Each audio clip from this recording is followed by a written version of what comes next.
El cerebro y la médula espinal dependen en forma crítica de que haya un suministro ininterrumpido de sangre oxigenada y por ende dependen de un flujo constante a través de la vasculatura cerebral. La sangre transporta oxígeno, nutrientes y otras sustancias necesarias para el funcionamiento adecuado de los tejidos cerebrales. Las enfermedades cerebrovasculares suceden como resultado de un compromiso vascular o hemorragia y son una de las fuentes más frecuentes de discapacidad neurológica. Debido a que cada uno de los vasos tiende a irrigar territorios específicos dentro del cerebro, su oclusión deriva en síndromes altamente estereotipados. Casi la mitad de los ingresos a muchos servicios neurológicos son por causa. El polígono de Willis es una confluencia de vasos de la que surgen todas las arterias cerebrales principales. Está alimentado por el par de arterias carótidas internas y por la arteria basilar. Al completarse el polígono, contiene una arteria comunicante posterior a cada lado y una arteria comunicante anterior. El polígono de Willis muestra diversas variaciones entre individuos. Las arterias comunicantes posteriores pueden ser de gran tamaño en uno o ambos lados. La arteria cerebral posterior puede ser delgada en su tramo inicial. La arteria comunicante anterior puede ser doble, delgada o ausente. Cada arteria principal irriga un territorio específico, separado de otros territorios por zonas limítrofes. La oclusión repentina de un vaso afecta inmediatamente su territorio, en ocasiones de manera irreversible. La sangre arterial que irriga el cerebro ingresa a la cavidad craneal a través de dos pares de vasos de gran tamaño, las arterias carótidas internas y las arterias vertebrales. Las arterias carótidas internas son ramificaciones de las arterias carótidas comunes. Estas irrigan al mesencéfalo. Las arterias vertebrales surgen a partir de la arteria subclavia. El sistema arterial vertebral irriga el tronco encefálico, cerebelo, lóbulo occipital y partes del tálamo. Después de pasar por el agujero magno en la base del cráneo, las dos arterias vertebrales se conjuntan en un solo vaso, en línea, la arteria basilar. Esta finaliza en la cisterna interpeduncular y se bifurca, convirtiéndose en las arterias posteriores cerebrales derecha e izquierda. Estas pueden ser delgadas, amplias o asimétricas, dependiendo de la retención del patrón embrionario. Además de sus conexiones con el sistema vertebral, las carótidas se ramifican en una arteria cerebral media de gran tamaño y cerebral anterior a cada lado. Normalmente, las dos arterias cerebrales se unen a una corta distancia en el plano medio para formar una arteria comunicante anterior corta, pero funcionalmente importante. Este vaso forma una anastomosis entre los hemisferios izquierdo y derecho, que es de especial importancia cuando una de las arterias carótidas internas se ocluye. Trastornos cerebrovasculares. La mayoría de las autoridades clasifican la enfermedad cerebrovascular en trastornos isquémicos y hemorrágicos, a causa de su alta tasa metabólica y limitadas reservas de energía. El sistema nervioso central es particularmente sensible a la isquemia, que da por resultado una disminución rápida de las reservas de ATP del sistema nervioso central. Los trastornos cerebrovasculares más frecuentes son la arteriosclerosis del cerebro, hemorragia cerebral e isquemia cerebral transitoria. En esta ocasión repasaremos el círculo arterial cerebral o polígono de Willis, ¿sí? Este polígono de Willis se va a encontrar en la cara basal del encéfalo, como es lo que estamos ahorita observando. Este es el polo frontal, aquí está el polo temporal y acá atrás el polo occipital. Vemos los hemisferios cerebelosos y todo el tronco cerebral.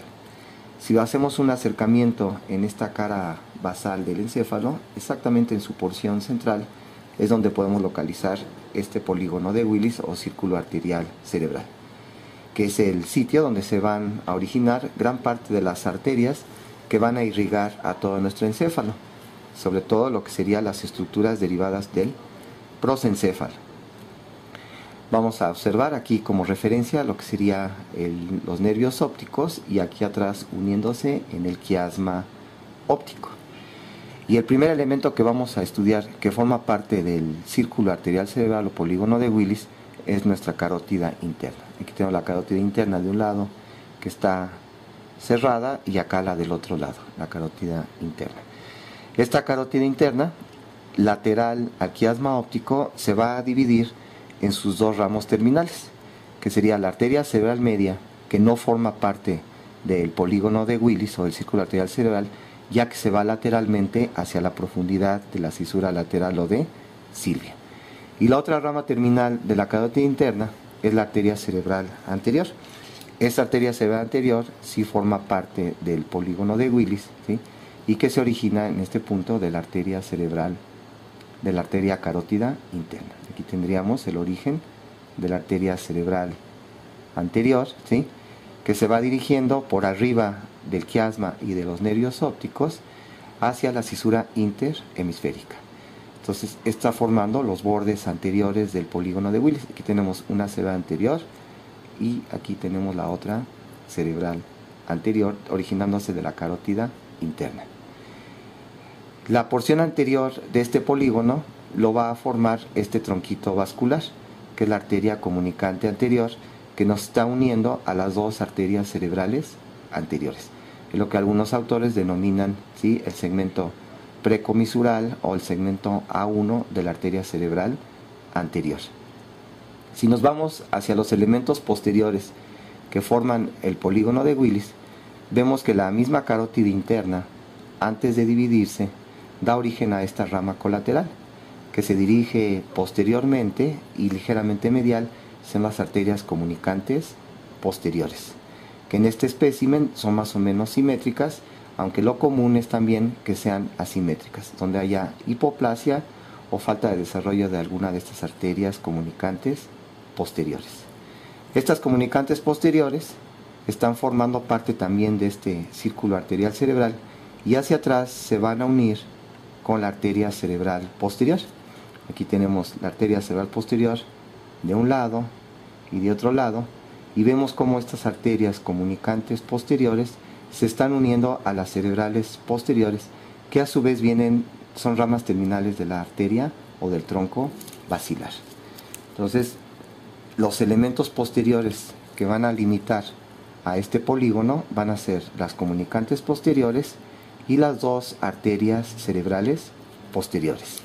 Clásicamente no se describe que forme parte del polígono la arteria basilar, sino que la arteria basilar, que aquí tiene en su bifurcación una placa de ateroma, está dando origen a las cerebrales posteriores, que en su primer segmento, o el segmento P1, ¿sí?, antes que se une a la comunicante posterior, estas cerebrales posteriores forman también parte de este círculo arterial cerebral.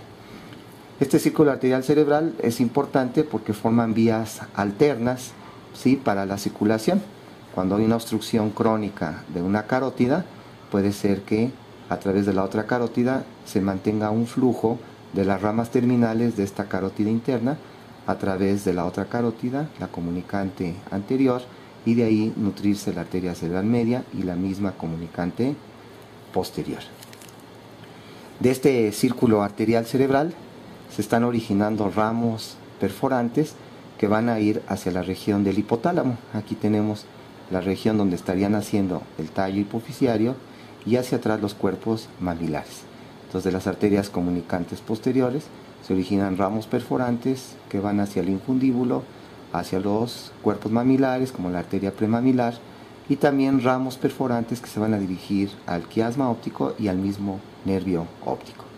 Así como también de la cerebral anterior se originan ramos perforantes como son las arterias lenticuloestriadas mediales, ¿sí?, como puede ser en algunos casos esta arteria, que es la recurrente de Hühner, que en este espécimen se origina, ¿sí?, por fuera del polígono, porque está después de la arteria comunicante posterior. Entonces, esos serían los detalles de este polígono de Willis, que decíamos que en algunos especímenes se encuentra que son asimétricos. Y entonces aquí podemos ver otro espécimen en donde vamos a observar que hay una asimetría de este círculo arterial cerebral o polígono de Willis, ¿sí?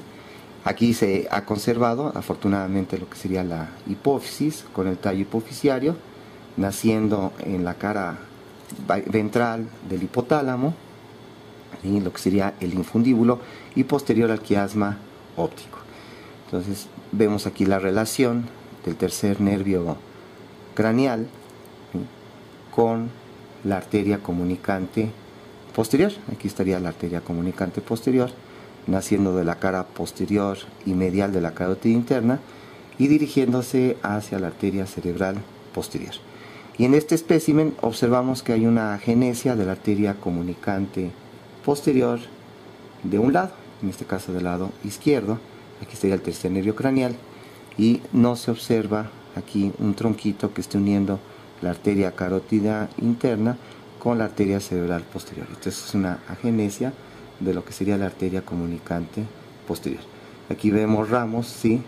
Coroideos, ¿sí? Aquí está duplicada la arteria coroidea anterior, que no forma parte del polígono de Willis y que es rama colateral de la carótida interna, ¿sí? Entonces es común que haya esta asimetría del polígono de Willis y que puede ser un factor predisponente para la formación de aneurismas. Recordemos que los aneurismas son dilataciones de las paredes arteriales y que el sitio más común de estos aneurismas intracraneales es en el territorio de la arteria comunicante anterior. Aquí desplazando los nervios ópticos, ahí en el fondo se observan las dos cerdas anteriores unidas aquí por la comunicante anterior, que es el sitio más común de los aneurismas intracraneales y que dan origen a las hemorragias subaracnoideas, que tienen una mortalidad de más del 40%.